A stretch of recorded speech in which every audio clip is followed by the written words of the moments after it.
Hello বন্ধুরা, সবাইরে বিজয়া দশমীর অনেক অনেক শুভেচ্ছা আমার তরফ থেকে। তো ভিডিওটা কালকে আসলো, আমি এডিট করতে পারছি না, তো আজকে এডিট করে শেয়ার করলাম।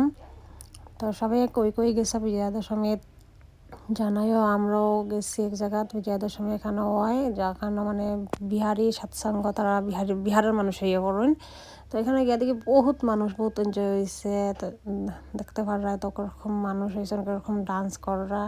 আর আমি সাউন্ড দিতে পারছি না, কপিরাইট এই জীবনের লেগে আমি সাউন্ড দিতে পারছি না। তো আপনারা কে কে কই কই গিয়া বিজয়া দশমী মানাইছেন কমেন্টে জানাইও। আর সবে কই কই গিয়া পূজা দেখছ, কীরকম গেছে পূজার টাইম জানাইও সবে। আমরা মোটামুটি একটা ভালো গেছে। আর মনু, আমি, আমরা আরও লগের কয়েকজন দিদি আসলা, সব গেছি এক লগে কালকে আমরা বিজয়া দশমী ইয়ে করতে। তারপরে তো এখানে সবাই ফটো টোটরা দুর্গা মার লই অল্প করে তো দুর্গা মার যাইবা গিয়া। আর একটা বছরের অপেক্ষা, সত্যি খারাপও লাগে বহুত বেশি। যখন পূজা হয় তখন মনে আনন্দও লাগে, মানে অনেক দিন পরে আবার।